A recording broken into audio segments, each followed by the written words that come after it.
Hi, welcome to the 20th interview of God, Golden Glory. Today I'm here with Carsen Betzold. He is a Jiu Jitsu blue belt, multiple-time open champion, sponsored athlete, kids coach, and yeah, just to get into it, what got you into the sport?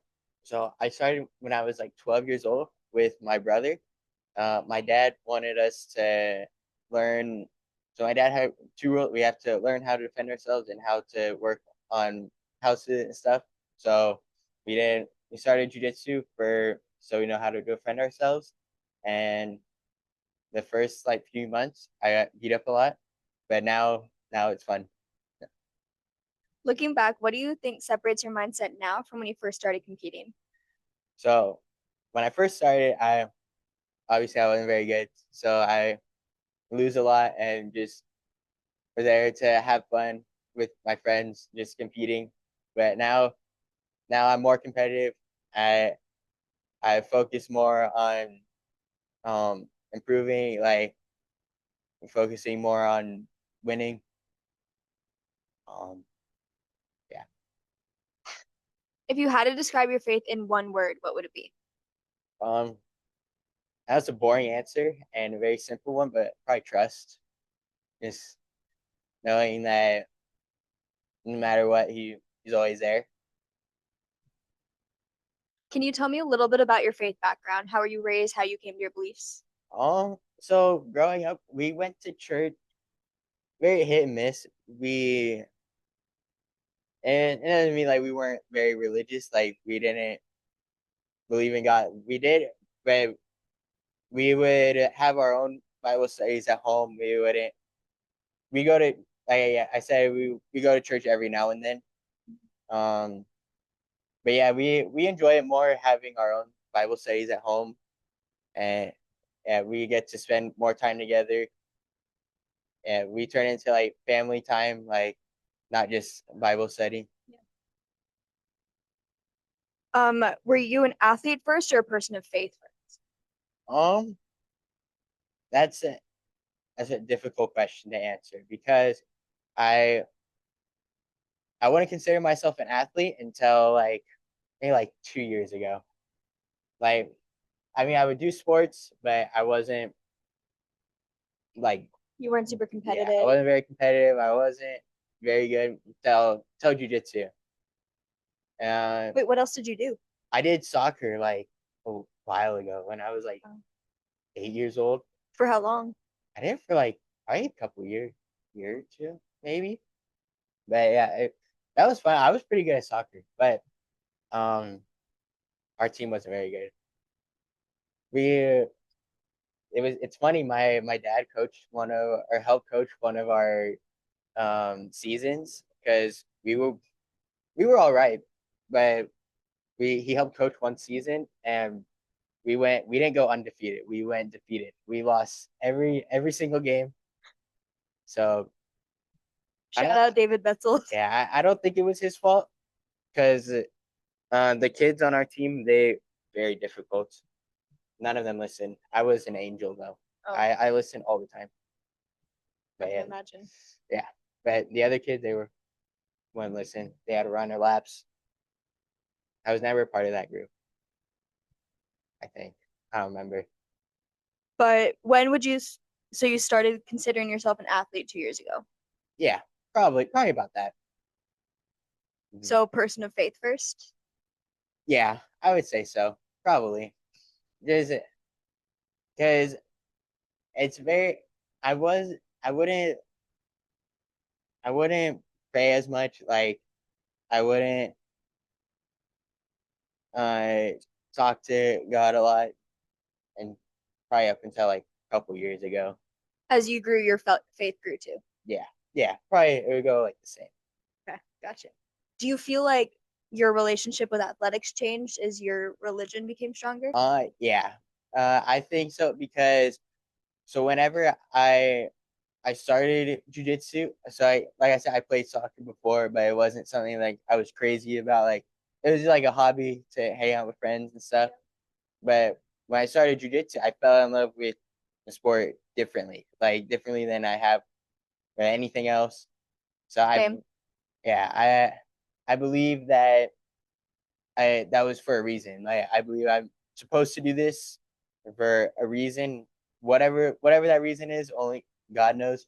But for some reason, I love jujitsu more than I loved any other sport that I've done. So I think there's a reason for it. How does your religion show up in your day-to-day training? Um, my probably just being able to thank God that I have the ability. I have the um forgot the word. I have the Capability, privilege, blessing. privilege. I have the privilege to be able to train with some of the best in the world, some of the best athletes. Like one thing that I I've been saying to myself recently, like, because you have people that don't want to train, they don't like they have the opportunity to train, like, and they don't come, they complain about it, they don't like it. One thing that I've been saying a lot is I don't I don't have to do this. I get to this. I get to be able to train. I get to get beat up by some of the greatest that have done it, and it really changed the way I think about training and being able to love it, being able to wake up early, being able to and being excited about it, being excited to go train and improving my skill, being able, yeah, just being able to train with hard with some of the guys. Yeah, you never want to be the best in the room. So when you Yeah, can get to a new room, yeah, but that sucks for us because if the best people always leave, we it's harder for us to improve. yeah, So Aleph, don't leave. don't leave, please. Olivio, Anna, Mateos, Ishinio, please don't leave. Are there routines, prayers, or rituals you use before competing? Um, so before I compete, I always pray to God. Like I know I always say I know Your will be done no matter what. So whether I go out there, I win, I lose. The only thing I can do is give my 100%, give my best. So no matter what, I could be like the way better than my opponent, but if God's will is for me to lose, then I lose, and I have no chance against that. So that's I've learned to be more okay with losing or like whatever, knowing that it's a part of His plan. So whether it wasn't my time yet or it was my opponent's time now, and just knowing that yeah, His will be done no matter what. What's the quote where it's like, whatever God has done, no man can undo? Mm-hmm. Yeah, my dad will always say, I don't know if you heard it from somewhere, but he always say if you want to hear God laugh, you tell him your plans. Mm-hmm. So Yep. no matter what whatever his plan is already set out. So there's nothing I can do to change that. Yep. When preparing for a competition, what role does faith play in your mindset? Um, just like what I said before, his will be done. So I go, I train hard to compete. I I put in my 100%, put in my best effort beforehand, so that it's out of my hands. If I get my best, I do everything I can. I eat right. I train hard. I have that connection with God. Everything else is in His hands. So I do everything I can to take it out of my hands. That yeah, whatever I do is gonna work towards. I don't know what card that was. That distracted me. Forgot Work what I was toward, saying.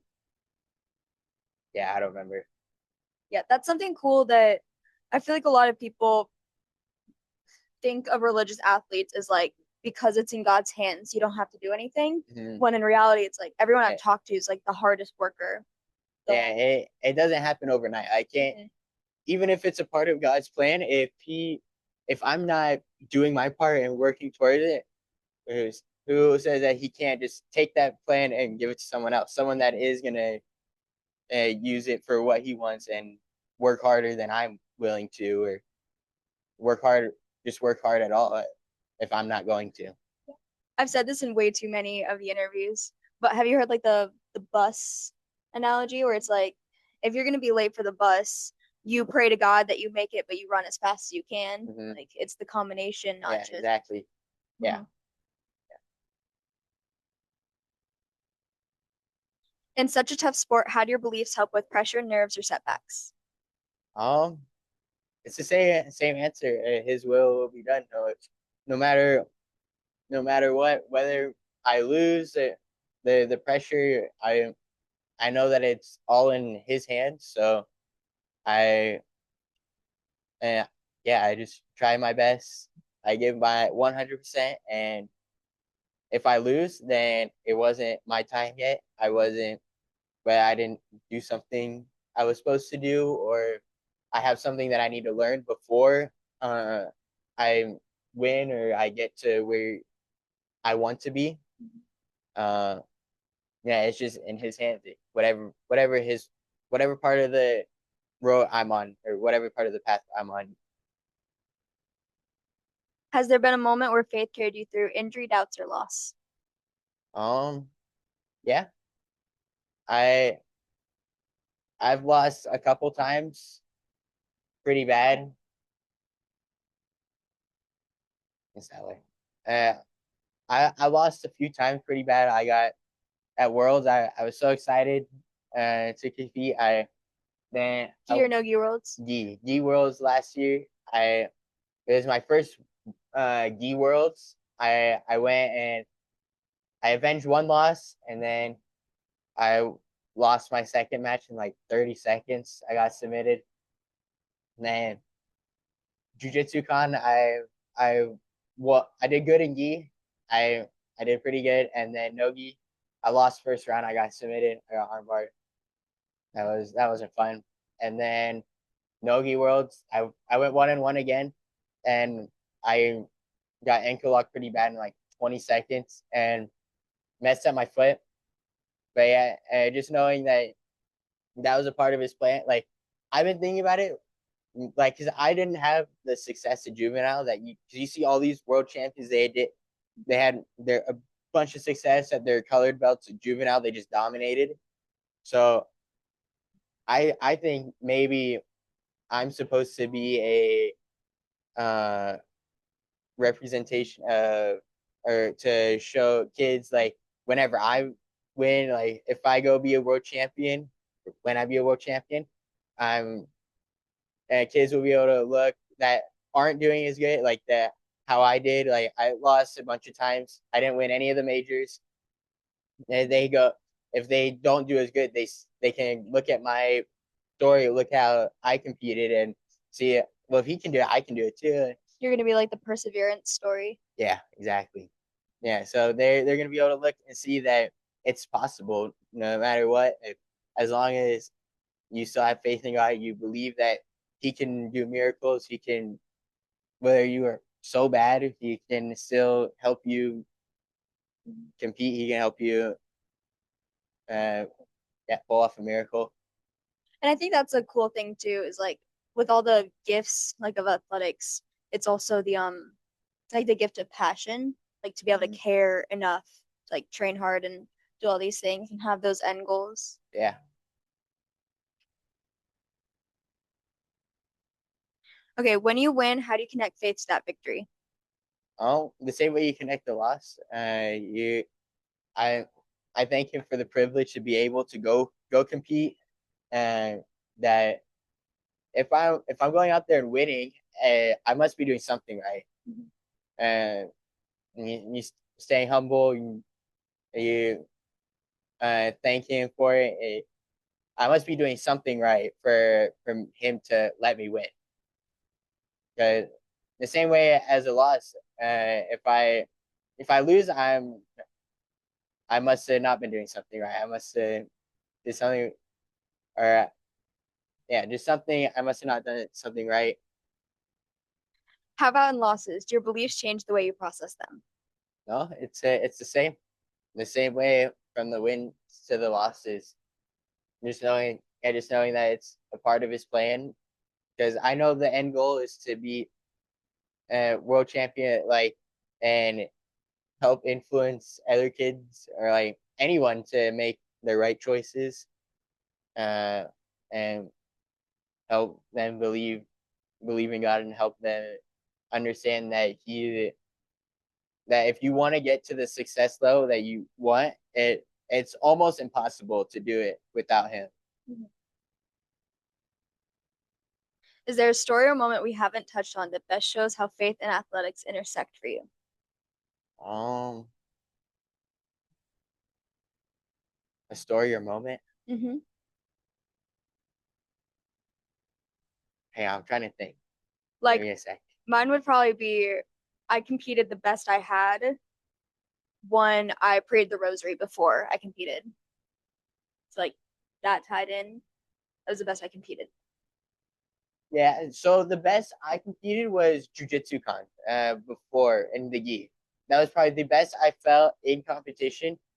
I just felt more dominant than my opponents. Like I was able to compete very good, and that was probably one of the first times I actually like.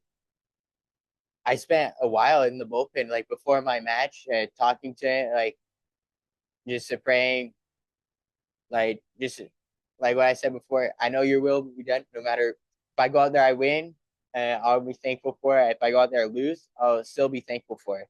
And that one, jujitsu kind of was important to me because I before that tournament, I lost like five IBJJF tournaments first round, like in a row, like, and I was really like questioning, like, am I supposed to do it? Like, is this what I'm supposed to do? And so Jiu-Jitsu Con really helped me, and then really helped me believe, like, yeah, this is what I'm supposed to do. Because I talked to him for a while, and after that, I was able to dominate my match except semifinals. I lost by like 2 points, but I'm still proud of that one because I like the year before it was like one of my first blue belt tournament. I think it was my first blue belt tournament. I fought uh, some imported Brazilian, and I am I allowed to say that? So I fought some Brazilian, and I got dominated. Like it was like 14-2, and he didn't submit me, but I think he was being nice, and I don't think he wanted to submit me. I think he wanted to score a bunch of points. But and then I was able to come back, and I was the I think I was the toughest match that he had at Jiu-Jitsu Con. I don't remember if I lost by 2 points or like an advantage or something. But then he went on and submitted the other kid in the final. So I was happy about that. And you But got third out of how many were in your it's bracket? like 40. Yeah, third in a 40-person bracket. That's crazy. I was happy about that. But my regret there is not doing open weight after. I wish I did open weight. Always, always need to do open weight from now on. Anything else before we close out? Um, I don't think so. Anyone good? Thank you. This was God Golden Glory.